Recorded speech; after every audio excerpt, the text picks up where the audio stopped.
Good morning students.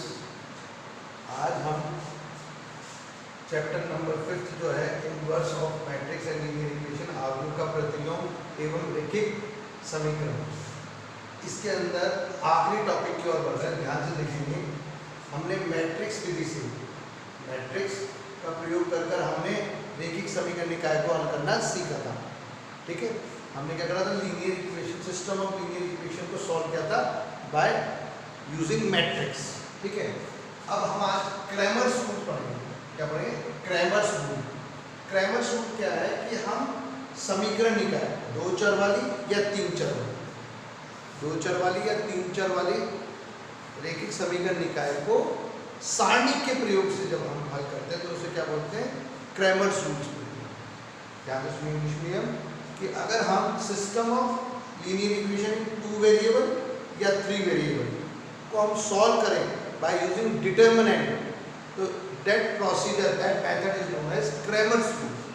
ठीक है, अब इसमें दो चीजें हैं, दो चरों वाली रैखिक समीकरण निकाय, सॉल्यूशन का हल, solution of system of 2 linear equation, है ना, 2 वेरिएबल की है।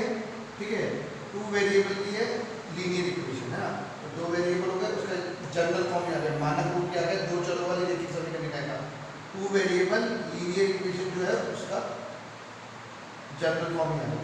ठीक है,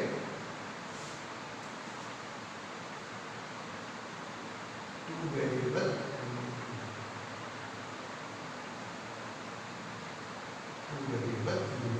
ठीक है, ये आ गया। अब इसमें तीन चीजें निकालते हैं। सबसे पहले निकालते हैं डेल्टा। डेल्टा जो होगा वो किससे बना होगा? जो वेरिएबल है उसके गुणांकों से जो सारणी बनती है, जो वेरिएबल्स हैं, जो चर है, उनके गुणांकों से बनी सारणी, वेरिएबल के कोफिशिएंट से बनी, ऐसे कैसे जो डिटरमिनेंट। ठीक है, डेल्टा 1 क्या होगी कि इसकी जो पहला हटा दो, पहली जो कॉलम है, जो स्तंभ है, उसकी इसको हटाकर इस ये कांस्टेंट वाले लगा, फिर डेल्टा 2 में क्या होगा, ये वाले हटाना, सेकंड कॉलम दूसरे स्तंभ को हटाकर इसकी जगह कांस्टेंट वाले। अब सॉल्यूशन यहाँ क्या होगा, x क्या होगा, देखो ये तो जनरल है, ये बदल के तो डेल्टा 1 अपॉन जो हटाएंगे इसको तो अपन पहली वाले x वाले को हटाया था। ठीक है, तो ये अपॉन ये करोगे तो x की डेल्टा 2 अपॉन डेल्टा करोगे तो ऐसे तीन चरों वाली रैखिक समीकरण निकाय, system, solution of system of 3 variable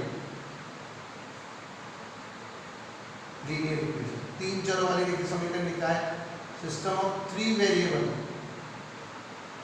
linear equation, तीन चरों, ये माना तीन समीकरणों के तीन चर है तो हल करने में।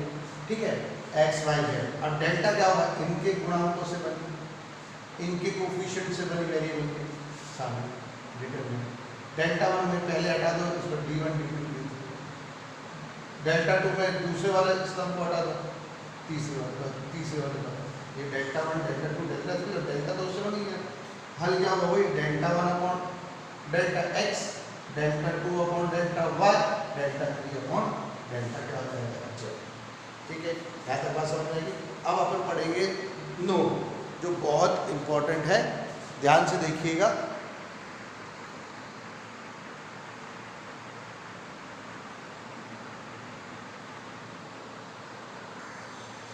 देखिए बेटा, पहला नोट देखिए, फर्स्ट नोट, दो नोट हैं, ध्यान से समझिएगा इसमें। दो चरों वाली रैखिक समीकरण निकाय हो या एक तीन चरों वाली रैखिक समीकरण निकाय हो, उसका आलेख जो होता है वो हमेशा क्या होता है, सरल रेखाएं होता है।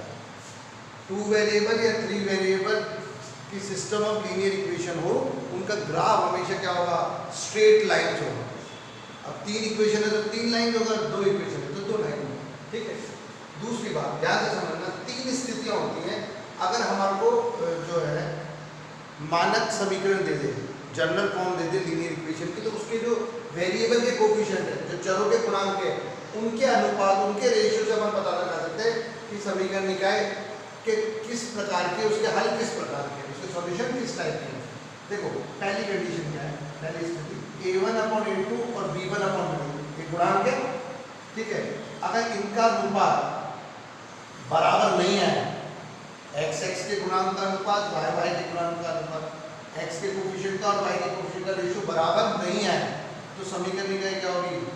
संगत। और समीकरण निकाय क्या कहलाएगी? स्वतंत्र। संगत, स्वतंत्र और उसके कैसे होंगे? अद्वितीय। सिस्टम ऑफ इक्वेशन कैसे होगी? कंसिस्टेंट और जो इंडिपेंडेंट होगी। कैसे होगी? कंसिस्टेंट और इंडिपेंडेंट और उसके कैसे सॉल्यूशन होंगे? यूनिक। जब ये कंडीशन आया तब है, मान लो x और y के कोफिशिएंट का रेशियो तो बराबर आ जाए, गुणांकों का अनुपात तो बराबर आ जाए, लेकिन y के z के गुणांकों के अनुपात से अलग आए। समझ रहे हैं मेरी बात? क्या कह रहा हूँ कि a1/a2, b1/b2 और c1/c2 जो है उनका रेशियो इन दोनों का तो बराबर है, उसका बराबर नहीं हो तो समीकरण क्या कैसे होगी? असंगत, अस्वतंत्र और उसके कोई हल नहीं होगी। मतलब एक रेशियो तो बराबर और एक बराबर है, तो सिस्टम ऑफ इक्वेशन कैसे होगी? इनकंसिस्टेंट, डिपेंडेंट और नो सॉल्यूशन। मान लो तीनों रेशियो बराबर आ जाए तो समीकरण निकाय कैसे होगी? संगत, इसमें भी संगत थी है ना, लेकिन स्वतंत्र ना होकर क्या होगी? जब तीनों बराबर आएंगे अस्वतंत्र और कैसे होंगे? उसके अनंत हल होंगे। मतलब अगर तीनों रेशियो इक्वल आ जाए तो सिस्टम ऑफ इक्वेशन कैसे रहेगी? कंसिस्टेंट लेकिन डिपेंडेंट रहेगी और इनफाइनाइटली वैल्यू सॉल्यूशन। ये तो हो गया बेटा नोट का पहला नोट। अब दूसरा नोट पढ़ेंगे, ध्यान से देखिएगा। देखिए बेटा सेकंड नोट देखिए, ध्यान से देखिएगा। अब अगर वो सारणी का मैंने जो बनाई थी डेल्टा, डेल्टा 1, डेल्टा 2, डेल्टा 3 यानी डिटरमिनेंट जो बनाए थे, उनके बेस पर सिस्टम ऑफ लीनियर इक्वेशन के सॉल्यूशन कैसे होंगे, ये किस प्रकार के होंगे वो, ठीक है। लीनियर इक्वेशन जो है समीकरण निकाय जो है वो किस प्रकार की होगी, उसके हल कैसे होंगे, ये डेल्टा क्या करते हैं।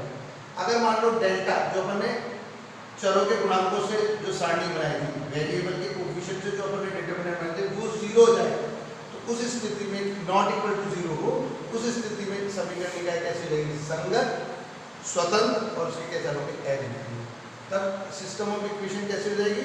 कंसिस्टेंट, इंडिपेंडेंट और दे हैव यूनिक सॉल्यूशन। लेकिन अगर अब के बल्कि जब डेल्टा इज इक्वल टू 0 होता है तो दो कंडीशन होती है।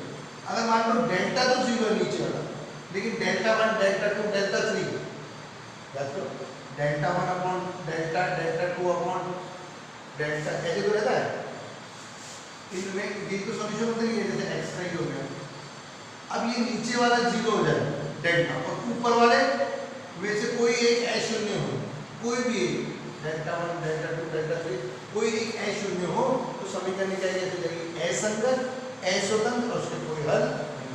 सिस्टम ऑफ इक्वेशन का मतलब डेल्टा इज इक्वल टू 0, लेकिन डेल्टा 1, डेल्टा 2, डेल्टा 3 में से कोई एक नॉट इक्वल टू 0 नहीं, नॉन जीरो नहीं, तो system of equation is inconsistent, dependent और दे हैव नो सॉल्यूशन। लेकिन अगर मान लो डेल्टा इज इक्वल टू 0 और डेल्टा 1, डेल्टा 2, डेल्टा 3 ये भी 0 है, तब जो है समीकरण निकाय कैसे होगी? संगत, अस्वतंत्र और उसके अनंत।